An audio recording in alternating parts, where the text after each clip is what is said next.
মানে আল্লাহর চোখের পাওয়ার, আল্লাহর কানের শ্রবণ শক্তি, আল্লাহর ক্ষমতা এত বিশাল, আপনি যেখানেই থাকেন না কেন আপনার সাথী আছে। জোরে কোন কথা ঠিক কি না? কিন্তু আমাকে হাসিনা বোঝেনি। এই হাসিনা কয় এই দেশ আমার বাপের, এই দেশ আমার। আল্লাহ কয় দেশ তোর বাপের না তোর? কয়েকদিন পরেই বুঝবি। বোঝেনি? এখন ভারতে যায় খালি কাউ কাউ কাউ কাউ করতেছে। আল্লাহর ওলি সাইদি হুজুর বলেছেন, লাফালাফি বেশি করবা না, 12 কোটিতে গাছের গোড়া আসতে নানা দেবে, মামু বাড়ি দিল্লি গিয়া পড়বা। একদিন বাংলার জনগণ গাছের গোড়া ধরে এমন নড়ানি দিবে যে দিল্লির মামু বাড়িতে গিয়ে পড়বা। জোরে কোন কথা ঠিক কিনা? তো দিল্লি তোমার মামুর বাড়ি, তোমার নানার বাড়ি কুটি দিল্লি। কিন্তু পাগলি খালি পাগলিমি করতেছে। এই পাগলিমি করার কারণে আজকে তার এই অবস্থা হয়েছে। ভারতের মালওয়ানের বাচ্চারা কবি না রে, বাংলাদেশ দখল করা যাবে না রে।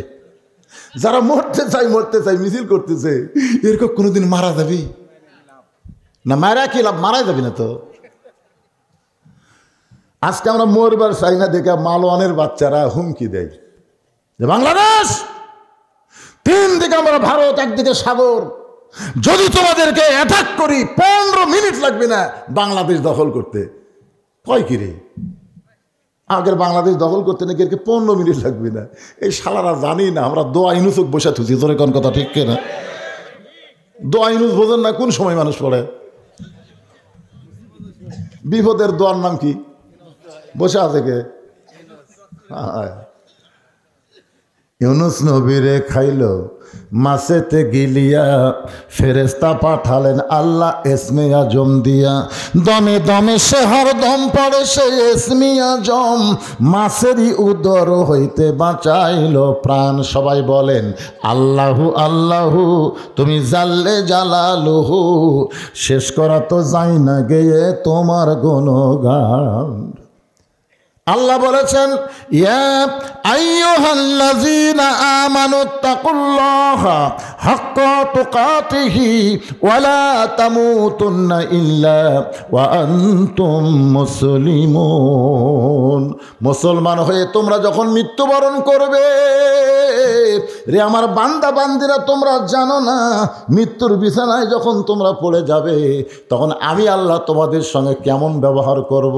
আল্লাহ বলেছেন তাতানাজ্জালু আলাইহিমুল মালাইকা, আমি তখন রহমতের ফেরেশতা তোমার বিছানায় নাজিল করে বলবো আল্লাহ তাখাফু, তোমার মৃত্যুর কোনো ভয় নাই, ওয়ালা তাহজানু, তোমার কবরের কোনো চিন্তা নাই, হাসরের কোনো চিন্তা নাই, পুলসিরাতের কোনো চিন্তা নাই, ওয়া আবশিরু বিল জান্নাহ, এই দুনিয়া থেকে আমি আল্লাহ তোমাকে জান্নাতে নিয়ে নিলাম।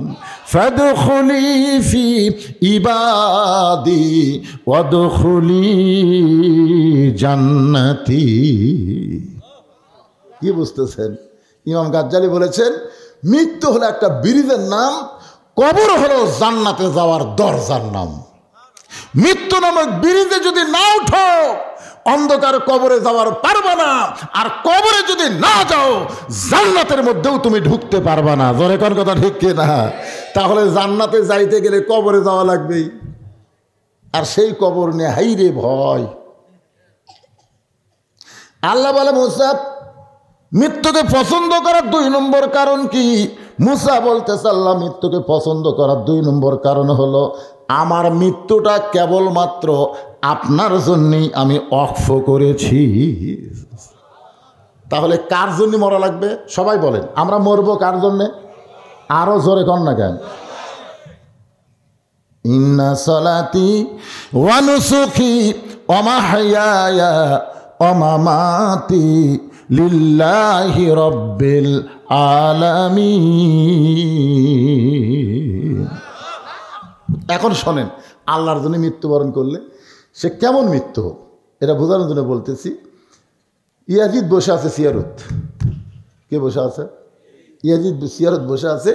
ইতিমধ্যে জিয়াদ হোসেন রাদিয়াল্লাহর মাথাটা ইয়াজিদের সামনে নিয়ে গেছে একটা গামলাত করে, দেহ পড়ে আছে কারবালাত, আর মাথাটা নিয়ে গেছে দামেশকে ইয়াজিদের সামনে। ইয়াজিদ তখন সিয়ারত বসে আছে, ক্ষমতার সিয়ার। কার সিয়ার? ক্ষমতার সিয়ারত বসে আছে। তো জিয়াদ বলতেছে যাবো না। এই যে আপনার সাথে জ্ঞানদান করবি, এর নানার ইসলাম প্রতিষ্ঠা করবি, এই কারণে এই দেখেন দেহ পড়ে আছে কারবালার, এই মাথা নিয়ে এসে আপনার কাছে, এখন আপনি কি করবেন? তখন ইয়াজিদের হাতে একটা লাঠি ছিল, আমার দিকে খেয়াল করেন কি ছিল, একটা লাঠি ছিল। এই লাঠিটা হোসেন রাদিয়াল্লাহর মুখের মধ্যে ঢুকে দিল, দেহ তো নাই খালি মাথা, মুখের মধ্যে ঢুকাই দিয়ে তিরস্কার করে বলল, হোসাইন তুই শেষ, তুই শেষ, আমি ক্ষমতায়। বারবার যখন ইয়াজিদ বলতো যে হোসাইন তুমি শেষ, অযথা জিদ করে তুমি আমার সঙ্গে লাগলে, তোমার পরিবার হারাইলে, সবকে হারাইলে, তুমিও নিজে হেরে গেলে, আজকে তুমি শেষ হয়ে গেলে, আমি ইয়াজিদ ক্ষমতার চেয়ারে বসে আছি। এই কথা কয়েকবার বলতেছে। ইয়াজিদের সামনে হাজার হাজার মুসলমান, তখন ইয়াজিদের সামনে হাজার হাজার মুসলমান সবাই মাথা নিচু করে আছে। কারণ মাথা তুললি, আপনার বলেন তো সাইদি হুজুরকে যে অন্যায়ভাবে জেলের মধ্যে ঢুকেছিল, আপনারা বলেন তো উনি কি আসলে দোষী ছিল? ওনাকে কিন্তু এক সময় ফাঁসির রায় দেওয়া হয়েছিল, যেরকম ঠিক কিনা? আপনাদের শাহজাহানপুর থানা, আমাদের কাহালু থানা, কয়েক থানা চাঁদের মধ্যে সাইদি, মনে আছে আপনাদের? মনে আছে? হায় হায়, আমি ফজলনাথ পড়ে পাঁচপুর বাজারের দিকে দেখতেছি ফেরেশতা না মানুষ, মানে খালি হাজার হাজার বগুড়ার দিকে হাঁটতেছে। আমি বললাম কে ভাই কি হচ্ছে? হুজুর জানেন না আপনি খালি ঘুম পাড়ায় চাঁদের মধ্যে আল্লাহ সাইদি। আমি বললাম বাড়ি চাঁদের ভিতর, হয় হুজুর নিজের চোখে দেখছি, হুজুর হাসতেছে। পর কথা শোনা হামও দেখছি, হামও দেখছি, মেয়ে মানুষকে আমরা ভালো করে দেখছি। আমি বললাম তাহলে কোথায় যাচ্ছেন? বগুড়ায় আক্রমণ করবার। আরে বিনা দোষে দোষী কইরা আল্লাহ সাইদিকে দিল জেলখানা, আল্লাহ উপায় বলো না, জনম দুঃখী কপাল পোড়া আলেম বাংলায় একজনা। অথচ 50 বছর কোরআনের হক তাফসীর করেছে, বিনা অপরাধে 13 বছর জেলখানায় বন্দি করে রাখছে। সমস্ত বক্তারা সাইদি হুজুরের সুস্থতার জন্য দোয়া করে, হুজুর জেলের মধ্যে খুব সুন্দর সাইদ হয়ে যায়। শেষ হাসিটা আপনারা দেখেননি? আরে হাসপাতালে নিয়ে গিয়ে তাকে হত্যা করা হলো। বাংলার জনগণ তার জানাজা করবে, এইটাও পর্যন্ত করতে দিল না। তিনি নিজে নিয়ত করেছিলেন খুলনা তার প্রতিষ্ঠিত কামিল মাদ্রাসার পাশেই তার কবরের জায়গা আছে, ওই জায়গায় তিনি থাকবেন, কিন্তু হাসিনার সরকার ওই জায়গা পর্যন্ত তাকে কবর দিতে দিল না। এত অন্যায় করার পরেও আমরা বাংলার মুসলমান কথা বলতে পারি নাই, মাথা নিচু করে আমরা বসেছিলাম। ইয়াজিদ বারবার বলতে তো হোসাইন শেষ হয়ে গেছে, হোসাইন শেষ হয়ে গেছে, সবাই মাথা নিচু করে বসে আছে, কেউ কথা বলতেছে না, কারণ কথা বললেই যদি মাথা কাটে। সবাই যখন মাথা নিচু করে, এমন সময় 80 বছরের একজন বুড়ো সাহাবী, নাম হলো আনাস ইবনে মালিক। আল্লাহু আকবার। 80 বছর সবাই যখন মাথা নিচু করে আছে, আনাস ইবনে মালিক তার বয়স হলো 80 বছর, তিনি লাঠির ভর দিয়ে দাঁড়িয়ে গেলেন। আসলে মুসলমান তোমরা মসজিদের মধ্যে যায় সিয়ারত বসে থাকো, মুসলমান বসা থাকার জাত না, মুসলমান হলো দাঁড়ানোর জাত। জোরে কান ঠিক কি না? কুমু লিল্লাহি কানিতিন, দাঁড়াও আল্লাহর জন্য দাঁড়াও। আর ওই সারাদিন হেঁটে হেঁটে ঘুরে বেড়ায় মসজিদের মধ্যে যা চেয়ার খোঁজা। কি তোমার কি মসজিদে স্নান করে লিয়াচ্ছে না তুমি হেঁটে যাচ্ছে? তা হেঁটে এসে চেয়ারত বসলা কেন? কত কামাতে সালা 2 বার শোনার পরেও যে লোক খাড়া হলো না, ওর নামাজ আল্লাহর দরকার নেই। তোর নামাজ কি করবো রে পাগলা? তুই সরকারি বয়সে চাকরি করিস নি, বুড়া বয়সে সার্টিফিকেট জমা দেয় টাকা খাবো, অত সোজা না। পেনশন পাবার গেলে সরকারি বয়স আগে দেওয়া লাগবে। জোরে কোন কথা ঠিক কিনা? তুমি যৌবন বয়স আল্লাহরে না দিয়ে বুড়া বয়সে চিয়াইলে তুমি ভেটকি পারবে। আচ্ছা এই জন্য মসজিদ কমিটির উচিত হলো কাতার সোজা করার জন্য। কোনো চেয়ারওয়ালাকে কাতারের মধ্যে জায়গা দেওয়া যাবে না। রাসূল বলেছেন পায়ের গোড়ালির সঙ্গে গোড়ালি মিল না করলে তুমি জামাতের একটা সওয়াবও পাবা না। জামাতের নামাজ পড়ে সওয়াব যদি পাওয়ার চাও, প্রত্যেকটা মুসল্লির গোড়ালির সঙ্গে গোড়ালি মিল করা লাগবে। কি আপনাদের এলাকার খবর কি চেয়ার আছে মসজিদে? দুই একটা মানে গোষ্ঠী থাকা যাবে না, দুই একটা কি। যদি কেউ চেয়ারত নামাজ পড়বার চাই, ওক বলবে তুই 1 লাখ পড়, বারান্দার যা, ওই পায়খানার ওই সাইডে জায়গা আছে উঠিব যা। আমাদের কাতারের মধ্যে তোর জায়গা হবে না। লা ইউকাল্লিফুল্লাহু নাফসান ইল্লা উসআহা। তোমার কষ্ট হয়, তুমি দাঁড়াবার পারো না, তোমার জামাতে নামাজ পড়া লাগবে না, তুমি যেখানেই পড়বা সেখানে আল্লাহ কবুল করবে। জোরে কোন ঠিক কি না? তুমি কি মনে করছো লাঠি ভর দিয়ে 80 বছরের সাহাবী দাঁড়ায় গেছে? ইয়াজিদ দেখেন, মুখে যা আসে তাই বলিস না।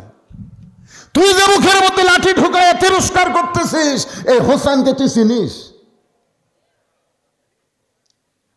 মুসা আলাইহিস সালাম বলতেছে আল্লাহ মৃত্যুকে পছন্দ করার 2 নম্বর কারণ হলো আমার মৃত্যুটা কেবলমাত্র আল্লাহর জন্যে। আপনার বলেন তো হোসাইন জীবন দিয়েছে কার জন্যে? আনাস ইবনে মালিক একাধারে 10 বছর তিনি রসুলের খাদেম ছিলেন।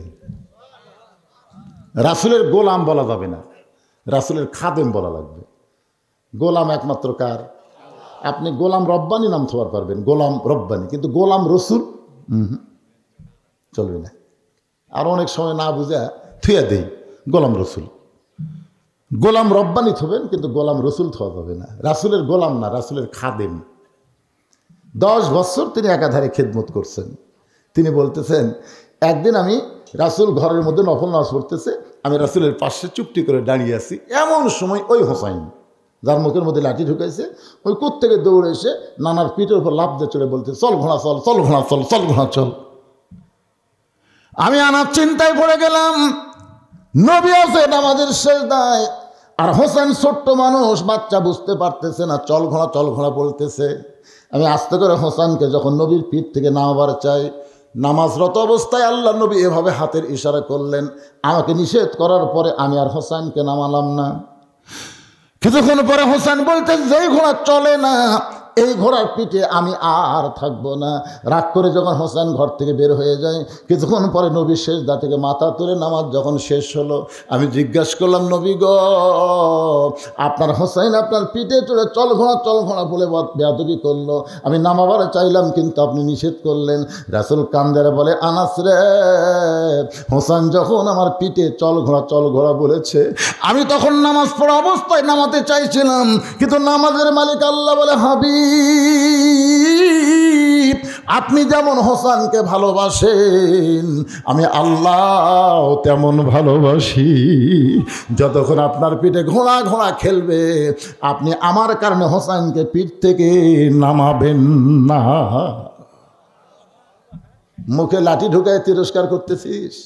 ইয়াজিদ, যে হোসেন তার নানারে ঘোড়া বানাইছে আল্লাহ খুশি, আর তুই তার মুখে লাঠি ঢুকায় বলতেছিস শেষ, হোসেন শেষ।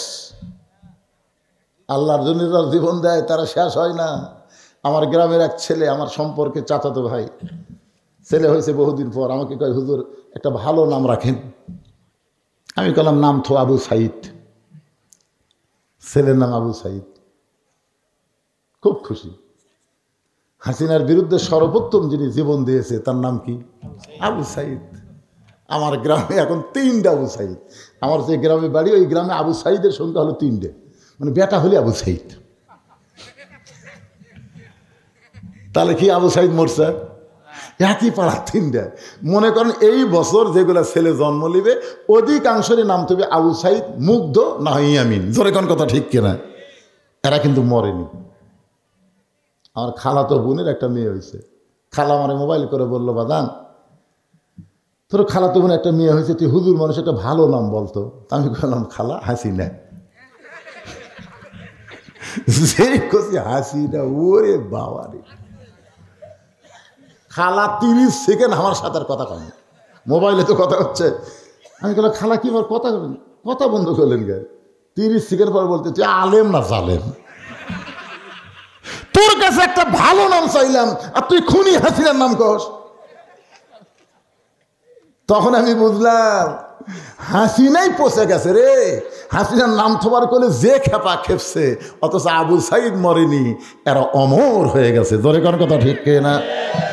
এই কারণে আল্লাহ বলেছেন ওয়ালা তাকুলু লিমান ইউকতালু ফি সাবিলিল্লাহি আমওয়াতুন বাল আহইয়াউ ওয়ালাকিন লা তাশউরুন। এই আয়াতের বাংলা অর্থ হলো আল্লাহর রাস্তায় যাদেরকে হত্যা করা হয় তাদেরকে তোমরা মৃত বলো না, আমি আল্লাহ বলতেছি তারা জীবিত। ইয়াজিদ, যার মুখে লাঠি ঢুকাইছিস সেই হোসেনকে তুই চিনিস? আমি আনাস নবীর কাছে দাঁড়িয়েছিলাম, নবী হাজার হাজার সাহাবীদের সামনে ওয়াজ করতেছে। নবীর ওয়াজ শুনে সব সাহাবী যখন পাগল হয়ে গেছে, কারণ নবী ওয়াজ করতেছে আর সাহাবীরা শ্রোতা। সুবহানাল্লাহ কোন। এমন সময় হোসেন কোত্থেকে দৌড়ে এসে মসজিদ নববীর মধ্যে ঢুকে বলতেছে না না তোমার সাহাবীকে ছুটি দাও, না না তোমার সাহাল্লাহ বলেছেন লাকাদ কানা লাকুম ফি রাসূলিল্লাহি উসওয়াতুন হাসানাহ। সফলতা যদি পাবার চাও এই দুনিয়ার পেনশনে তাক বাদ দাও, তো পেনশনে সব বাদ দাও, বিশ্ব নবীকে তোমাদের নেতা হিসেবে গ্রহণ করে নাও। আমার নেতা তোমার নেতা, সবাই বলেন ভাইজান, সবাই বলেন, সবাই জবান খুলে বলবেন আমার নেতা তোমার নেতা। মাশাআল্লাহ। এ যে আল্লাহুম্মা সাল্লি আলা সাইয়্যিদিনা, সাইয়্যিদিনা মানে আমাদের নেতা। হুযায়ফাতুল ইয়ামিন দৌড়ে এসে আনাস রাদিয়াল্লাহু বলতেছে ইয়াজিদ রে শোন, যার মুখে লাঠি ঢুকাই তিরস্কার করতেছিস একটু কান দে শোন। হুযায়ফাতুল ইয়ামিন দৌড়ে এসে হোসেনকে বুকের মধ্যে নিয়ে কপালে চুমা দিয়ে বলে বাবু এখন তুমি তোমার নানার কাছে যাইও না, কারণ তোমার নানা যে ওয়াজ করতেছে প্রত্যেকটা সাহাবী কলিজার খাতায় নোট করতেছে। মা ইয়ান্তিকু আনিল হাওয়া ইন হুয়া ইল্লা ওয়াহুই ইউহা।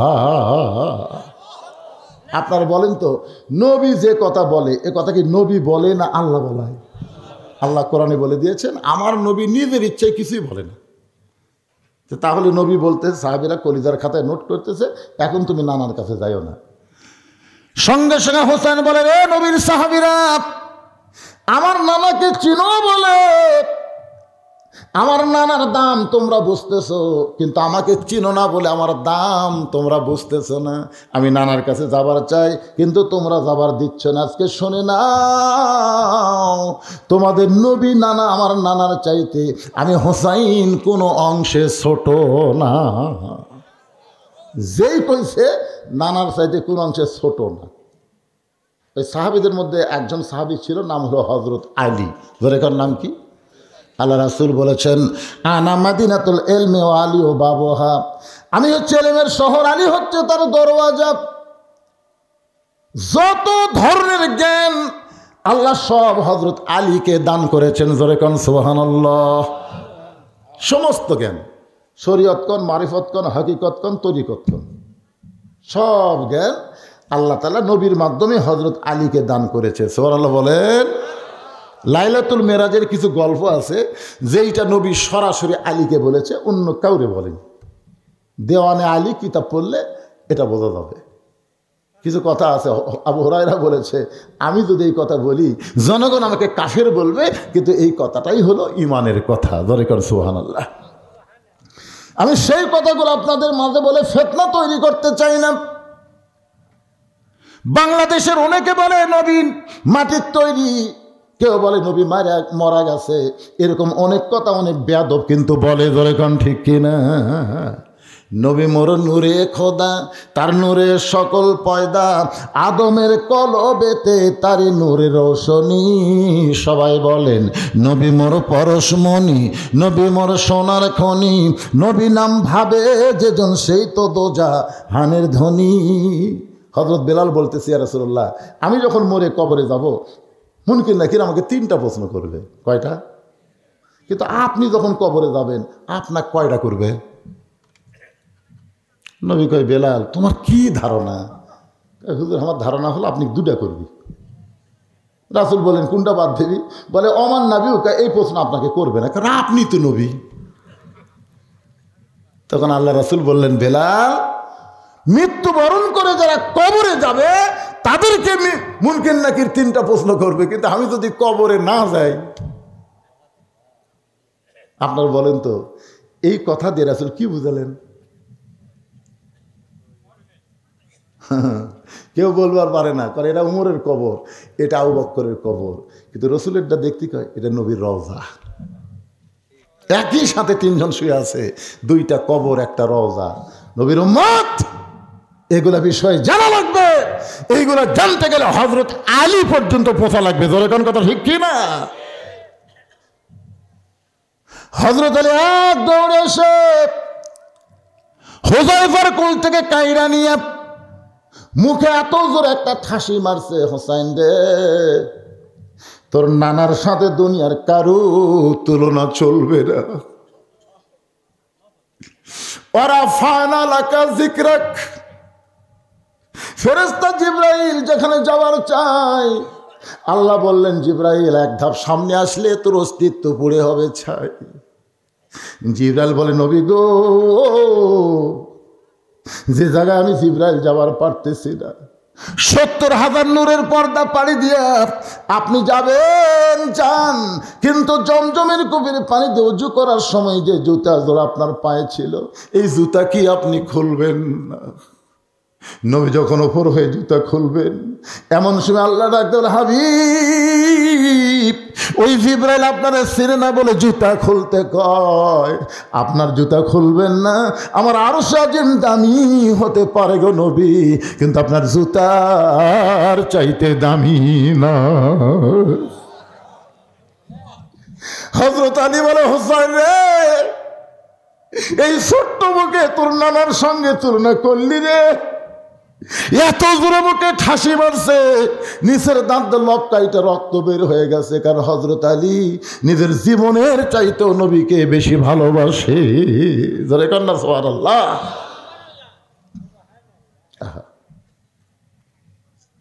সঙ্গে সঙ্গে হযরত আলী যখন মুখটা কাছ থেকে হাতটা টান দিল, এমন সময় হোসেন রক্ত মাখা মুখ নিয়ে বলে, রে নানার সাহাবীরা, আগে একজন সাহাবীর কোল থেকে বলেছি নানার চাইতে আমি ছোট না, এখন বাবার কোল থেকে বলতেছি ওই নানার চাইতে আমি অনেক বড়। যেই কইছে নানার চাইতে বড়, সঙ্গে সঙ্গে হযরত ওমর বলতেছে, আলী তোমার হোসেনকে তুমি সামাল করো, এরকম বেয়াদবি করলে কিন্তু আমি সহ্য করব না। যে রাস্তা দিয়ে ওমর যায়, ওই রাস্তা দিয়ে শয়তানও 40 দিন যাইতে ভয় পায়। হযরত আলী হোসেনকে বুকের মধ্যে নিয়ে যখন যাবার চাই, এমন সময় নবী আমার দাঁড়িয়ে বলে, আলী রে আমার কলিজাকে আমার কাছ থেকে আলাদা করিস না। আলী রে আমার কলিজাকে আমার কাছ থেকে আলাদা করিস না। সঙ্গে সঙ্গে হযরত আলী যখন হোসেনকে ছাইড়া দেয়, হোসেন এক দৌড়ে সে নানার বুকে লাফ দিয়ে বলে, নানা আপনাকে ছাড়া আমি হোসাইন এক মুহূর্ত বাঁচতে পারবো না। ও নানা আপনার জন্য আমার কলিজা কান্দে, প্রাণ কান্দে, একটু আপনার কাছে আসতে চাই বলে আপনার সাহাবী আমাকে আটকায় দিছে। রাগ করে বলেছি নানার চাইতে কোনো অংশে ছোট না, কিন্তু আমার বাবা এত জোরে আমার মুখে ঠাসি মারছে, নানা আমি রাগ করে বলেছি তোমার চাইতে অনেক বড়, তুমি মনে কষ্ট নিয়ে না। নবী মুস্কি হাসিতে বলে, হোসেন রে এই কথা যদি ঘরের মধ্যে বলতি ভাই আমি কিছুই মনে করতাম না, কিন্তু এতগুলো সাহাবীর সামনে যখন বলেছিস, ওমর যে খাবা খেপছে, এখন কি করবি? কেমনে তুই আমার চাইতে বড়, এইটা কি বুঝাবার পারবি? হোসেন বলে, না না তোমার হোসেন ছোট হতে পারে, কিন্তু হিসাব ছাড়া কথা কোনোদিন বলে না। ওমর ফারুক বলে, হোসেন তাহলে হিসাব দাও। হোসেন বলে, 1 নম্বর হিসাব, নানা তোমার মা আমার মা, বলো তো নানা, বলো এই 2 জনের মধ্যে কার মা বড়? সঙ্গে সঙ্গে নবী তাকায় কান্দে। এইরকম প্রশ্ন জীবনে কেউ আমাকে করবে সাহাবীরা, আমি কোনোদিনও চিন্তা করি নাই। কারণ আমার মা আমেনা জান্নাত পাবে কি পাবে না এই গ্যারান্টি আমি নবী দেবার পারবো না। আর হোসেনের মা ফাতেমা শুধু জান্নাত পাবে না, জান্নাতি নারীদের আল্লাহ নেত্রী বানায়া দিবে। প্রত্যেক জুমার সানি খুদ্বাই ইমাম সাহেব আপনাদের শোনায় না? সাইদাতুন নিসায়ে আহলেল জান্নাহ ফাতেমাতুজ জোহরা, জান্নাতি নারীদের নেত্রী হবে ফাতেমা। আমার যে সমস্ত মায়েরা পর্দার অন্তরে বসে বসে ওয়াজ শুনতেছেন, মা আল্লাহ কোরআনে ফাতেমার জন্য একটা আয়াত নাজিল করে বলেছেন, অকরনা ফি বুয়ুতিকুন্না ওয়ালা তাবাররাজনা তাবাররুজাল জাহিলিয়াতিল উলা। রে মেয়েরা, তোমরা পর্দার মধ্যে থাকো, পর্দার বাহির তোমরা হও না। কোনো প্রয়োজনে যদি পর্দার বাহির হও তাহলে হেজাব নিয়ে পর্দা নিয়ে বের হওয়া লাগবে। ওই জাহেলি যুগের মেয়েদের মতন সাজুগুজু করা যাবে না। মা ফাতেমার সঙ্গে যদি জান্নাতে থাকতে চান তাহলে আপনাদের পর্দা করা লাগবে। বহু মানুষ জান্নাতুল বাগি জিয়ারত করে, কিন্তু জান্নাতুল বাগির পূর্ব কোনায় যাবার দেয় না। আমি একবার যাবার চাইছিলাম, পুলিশ নিষেধ করে বলেছে মামনুকুল্ল হারাম, ওদিকে যাওয়া যাবে না। জিজ্ঞাসা করলাম কেন? আমাদের বাংলাদেশের একজন মুরব্বী মদিনায় অনেক বছর হলে কাজ করে, সে বলে হুজুর ওই পূর্ব কোণার কোন এক জায়গায় ঘুমায় আছে নবীর মা ফাতেমা। পর্দানিশী হওয়ার কারণে কোনো মানুষকে ওই দিকে যাবার দেওয়া হয় না। জোরে কন্যা সুবহানাল্লাহ। নবী বললেন, হোসাইন আমার মায়ের চাইতে তোমার মা কোটি কোটি গুণ বড়। হোসেন বলে, না না, আমার 2 নম্বর প্রশ্ন হলো তোমার বাবা আমার বাবা। বলো তো নানা, বলো এই 2 জনের মধ্যে কার বাবা বড়? রাসূল বলে, হোসাইন আমার বাবা আব্দুল্লাহ জান্নাত পাবে কি পাবে না সেই গ্যারান্টি আমি নবী দিবার পারবো না। আর তোমার বাবা আলী শুধু জান্নাত পাবে না, এই দুনিয়াতে 10 জন পুরুষকে আল্লাহ জান্নাতের সার্টিফিকেট দিয়েছে, তার মধ্যে 4 নম্বর হলো হযরত আলী। আমার বাবা আব্দুল্লাহর চাইতে তোমার বাবা আলী কোটি কোটি গুণ আল্লাহর কাছে বড়। হোসেন বলে, না না, আমার 3 নম্বর প্রশ্ন হলো তোমার নানা আর আমার নানা। এখন বলো তো নানা, এই 2 জনের মধ্যে কার নানা বড়? সঙ্গে সঙ্গে হযরত ওমর এক দৌড়ে এসে হোসেনকে বুকের মধ্যে নেই, বলে, আলী রে, আমি ওমর মূর্খ মানুষ বলে হোসেন উপর রাগ করেছি, কিন্তু শিক্ষিত মানুষ এই মুখে এত জোরে ঠাসি কেন মারলি? হোসাইন তোমার নানা ওয়াহাব জুহুরিকে দুনিয়ার কোনো মানুষ চেনে না, আর তোমার নানাকে শুধু দুনিয়ার মানুষ না, সঙ্গে আল্লাহ তাআলা করেছেন ঘোষণা, ওয়া ইন্নাকা লাআলা খুলুকিন আযীম। সঙ্গে সঙ্গে নবী হোসেনকে বুকের উপরে নিয়ে মাথার উপরে তুলে বলতেন, সাহাবীরা রে, মায়ের দিক দা বাপের দিক দা নানার দিক দা হোসেন আমার চাইতে অনেক বড়। আনাস কান্দের বলে, ইয়াজিদ যে মুখে চুমু না খাইলে নবী শান্তি পায় না, আজকে সেই মুখে লাঠি ঢুকায় তুই কেমনে বলতে পারিস হোসেন শেষ হয়ে গেছে? আমি নবীর সাহাবী আনাস বলতেছি, তুই এদিন শেষ হয়ে যাবি, তোর নাম গন্ধ থাকবে না, আর কিয়ামত পর্যন্ত হোসাইন প্রত্যেকটা মুসলমানের কলিজার মধ্যে থাকবে। ধরে কোন ঠিক কি না? আপনারা বলেন, আপনাদের এলাকায় ইয়াজিদ নামের কোনো লোক আছে? আপনার এলাকায় দেখবেন যারকে নাম হাসিনা, এরাও কিন্তু পরিচয় দিবি না, অন্তত 2-4 বছর মেয়ে মানুষও বলবি না তোর নাম কি, যদি হাসিনা হয় অন্য এক নাম খুব। আমার এক সম্পর্কে ভাবি হয়, গ্রাম সম্পর্কে, একদিন যা বলতেছি, হাসিনা ভাবি বাড়ির মধ্যে করছে, নাম পাল্টাছি রে, 5 তারিখ হল নাম পাল্টাছি, ওই নাম আর ডাকিস না। দেখছেন, জোর করে ক্ষমতার চেয়ারে বসে ভালো মানুষকে হত্যা করবা, তুমি ইয়াজিদ যেমন দুনিয়া থেকে পৌঁছে যাবা, তুমি হাসিনাও তেমন পৌঁছে গেছো। জোরে কোন কথা ঠিক কি না? ক্ষমতার চেয়ারে পায় কি হনু রে? মুসা বলতেছে, আল্লাহ মৃত্যুকে পছন্দ করার 2 নম্বর কারণ হলো আমার মৃত্যুটা কেবলমাত্র আপনার জন্য ওয়াকফ করেছি।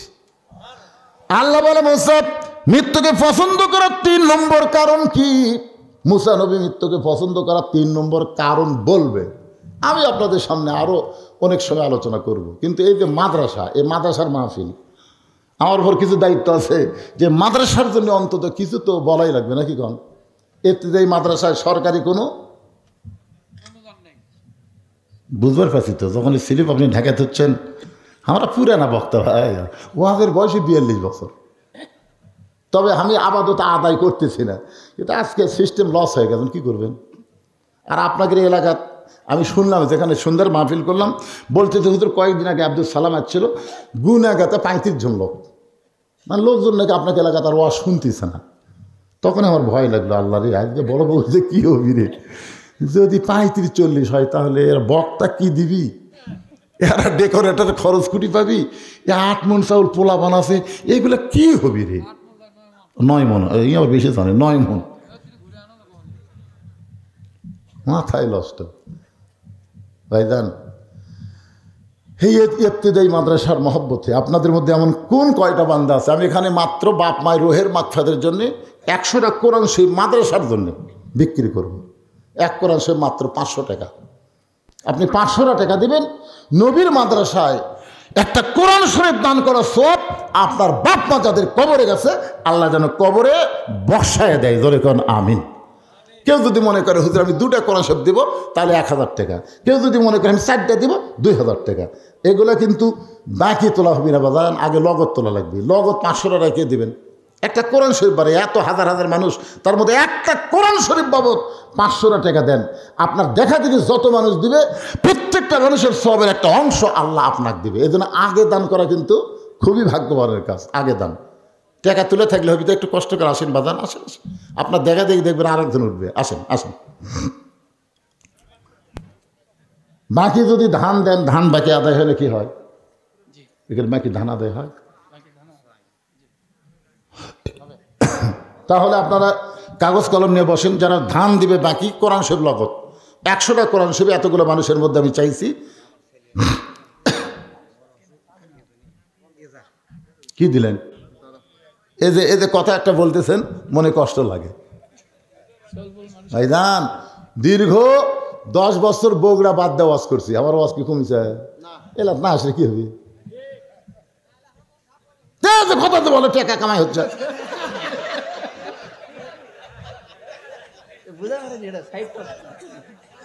আপনারা কি মনে করছেন বুড়া হতে দেখে কান গেছে? আল্লাহ বলে মুসা মৃত্যুকে পছন্দ করার 3 নম্বর কারণ কি? মুসা বলতেছে আল্লাহ মৃত্যুকে পছন্দ করার 3 নম্বর কারণ হলো, একটা গান গাই, দেখেন তো বুঝার পারি কিনা। কতজনকে কত কি দিলাম, যাবার কালে একজন আরো দেখা না পাইলাম। ও আমার সাদের মালা যায় রে ছিঁড়ে, রইব না আর বেশি দিন তোদের মাঝারে। চলতে পথে 2 দিন থামিলাম। কয়দিন? যেরকম কয়দিন? আহা, চলতে পথে 2 দিন থামিলাম, ডাক দিয়াছেন আল্লাহ আমারে, রইব না আর বেশি দিন তোদের মাঝারে। মুসা বলতেছে আল্লাহ মৃত্যুকে পছন্দ করার 3 নম্বর কারণ হলো, ক্ষণস্থায়ী জীবনের পরিসমাপ্তি হবে। মৃত্যুর মাধ্যমে আল্লাহ তুমি আমাকে চিরজীবন দান করবে। আপনারা বলেন তো, দুনিয়ার জীবন কি চিরস্থায়ী না ক্ষণস্থায়ী? জোরে কন। আর মৃত্যুর মাধ্যমে যে জীবনটা আমরা পাবো, ওই জীবন কিন্তু ক্ষণস্থায়ী না, ওই জীবন হলো চিরস্থায়ী। এখন আপনারা বলেন আপনাদের কাছে ক্ষণস্থায়ী ভালো না চিরস্থায়ী ভালো? তারপরেও এই ক্ষণস্থায়ী জীবনকে মানুষ এত ভালোবাসে। আহা, জাত সাকরাতুল মাউতু হাক্কুন। এখন স্বামীর ক্যান্সার রোগ আছে, বউ খালি কাছে গিয়ে বলতেছে আল্লাহ স্বামীর মৃত্যু আমাকে দাও, আমার হায়াত স্বামীর দাও। স্বামী কয় জাত সাকারাতুল মাউতু হাক্কুন। আর বউ যে কথা বলতেছে এটা মনের কথা নয়, কারণ দুনিয়াতে যতই অসুস্থ হোক তারপরে কেউ মরবার চায় না। ধরে কারণ ঠিক কিনা? দেখো দিল্লি পর্যন্ত ইন্ডিয়ার যাবো, গোয়ালের গল্প করতেছে, ঢাকাতে হলো না, ইন্ডিয়ার যাবো, মাদ্রাজে যাবো। ভাই দেখছেন বাঁচার জন্য কুড়ি যাবি, ইন্ডিয়া ভিসা বন্ধ করে দিয়েছে, আমি কুড়ি যাবো। বাঁচার জন্য। আর বউ বলতেছে, আল্লাহ স্বামীর মৃত্যু আমাকে দাও, আমার হায়াত স্বামীকে দাও। স্বামী কান্দের বলে, আল্লাহ আমার বউকে তুমি দীর্ঘ হায়াত দাও আল্লাহ। এইরকম বউ পাওয়া হলো ভাগ্যের ব্যাপার। বউ কয়, না আমার হায়াতের দরকার নেই, আমার হায়াত আপনি দিয়ে দিলেন, আল্লাহ আপনার মৃত্যু আমাকে দেখ। স্বামী এত খুশি হয়ে রাত্রেবেলা স্বামী স্ত্রী এক ঘরে ঘুমাইছে। ওই বাড়িতে একটা আইনিয়া গরু আছিল, আইনিয়া গরু। ওই দড়ি ছিঁড়েছে খাওয়ার জন্যে, কিন্তু দড়ি ছিঁড়ে বার হয়ে দেখে গেট বন্ধ। কুটি পাওয়া যায়, বারান্দার উপর সিলভারের পাতিল। আইনিয়া কাছে যায় দেখে সিলভারের পাতিলে তলায় চিটে লালি, মুখ ঢোকায় লাগাল পায় না। আর সিং ছোটো তো কান্দার মধ্যে খালি ভেজে যায়, পাল্লার কান্দার ভেজে জোর করে যে ঢুকেছে, একে ঢুকে গেছে ভাই। চিটালালি সব খাসে, কিন্তু পাল্লার মাথা ছাড়ে না। মানে সিংহের মধ্যে এমন হাটকে আছে, মাথা এরকম ঢোকায়, কিন্তু পাল্লা মাথা ছাড়ে না। উনি আর গোল ঘরও চেনে না, স্বামী স্ত্রীর যে ঘরত আছে ঘরও চেনে না। ও হো হো শব্দ করে স্বামী স্ত্রী ঘরের মধ্যে ঢুকছে। বউ রে তাহলে আজরাইল, মৌলানা বলছে আজরাইল জমদূত। চিল্লায় বলতেছে, ও বাবা আজরাইল, ঢুকছো ঢুকছো, খবরদার আমার কাছে আইসো না। ওই যে আমার স্বামী ক্যান্সার রোগী, তোমার কি চোখত পড়ে না? স্বামী ঘুম থেকে চেতন বলে, বউরে কি হয়েছে? কয় ঘরে আজরাইল ঢুকলো, তোমারে দেখাই দিলাম। তুই না দিনের বেলা কইলি আমার হায়াত আল্লাহ আপনাকে দেখ, আপনার মৃত্যু আল্লাহ আমাকে দেখ। বউ চিল্লায় বলে, স্বামী গো, দুনিয়া এমন একটা জায়গা, এই দুনিয়ার মহব্বতে কেউ যদি পড়ে যায়, মৃত্যু হক জানার পরেও সে কখনো মরবার চায় না। যতই চেষ্টা করি আমরা থাকতে পারবো, যেরকম থাকতে পারবো। কোন বনেরই পাখি তুমি, আইলারে কোন বনে, আবার কোন বনেতে যাইতে হবে, পড়ছে নাকি মনে। ইজাম আসাবাতুহুম মুসিবাতুন ক্বালু, সকলে পড়েন ইন্না লিল্লাহি ওয়া ইন্না ইলাইহি রাজিউন। আল্লাহ যেন আমাদের সকলকে ফজরের নামাজ জামাতের সঙ্গে আদায় করার তৌফিক দেয়। জোরে কোন আমিন। ইস্তিগফার পড়ি, আস্তাগফিরুল্লাহ রব্বি মিন কুল্লি জামবি ওয়া তুবু ইলাইহি, আস্তাগফিরুল্লাহ রব্বি মিন কুল্লি। পোলাকে আপনারা মোনাজাতের মধ্যে দিবেন, ভালো হয়। আল্লাহর কাছে ভালো হয় না, আল্লাহর কাছে খারাপ হয়। এই জন্যই যে একদিকে মোনাজাত, একদিকে পোলা। মন যদি কোনো সময় আল্লাহ বাদ দেয় পোলার দিকে যায়,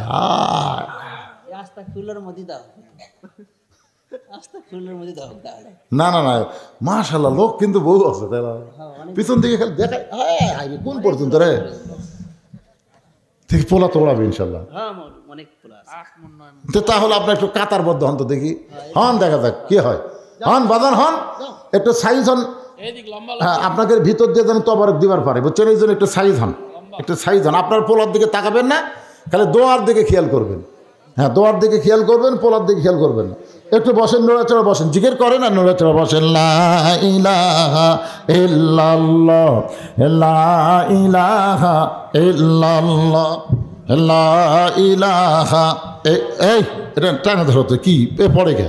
লা ইলাহা, লা ইলাহা ইল্লাল্লাহু মুহাম্মাদুর রাসূলুল্লাহ সাল্লাল্লাহু আলাইহি ওয়াসাল্লাম। সুলাইমান আমার ভাইজান 1 মণ ধান দান করেছে, আল্লাহ দানকে কবুল করেন। মোহাম্মদ আলী 1 মণ ধান দান করেছে, আল্লাহ মোহাম্মদ আলীর দানকে আল্লাহ আপনি কবুল করেন, আল্লাহুম্মা আমিন। কিরে এত আলগা দিছিস কেন, লড়াচড়ে কেন? আস্তাগফিরুল্লাহ রব্বি মিন কুল্লি জামবি ওয়া তুবু ইলাইহি, লা হাওলা ওয়ালা কুওয়াতা ইল্লা বিল্লাহিল আলিয়্যিল আযীম। আল্লাহুম্মা সাল্লি আলা মুহাম্মাদ, আল্লাহুম্মা বারিক আলা মুহাম্মাদ। সকলে পড়েন আল্লাহুম্মা সাল্লি আলা মুহাম্মাদ, আল্লাহুম্মা বারিক আলা মুহাম্মাদ।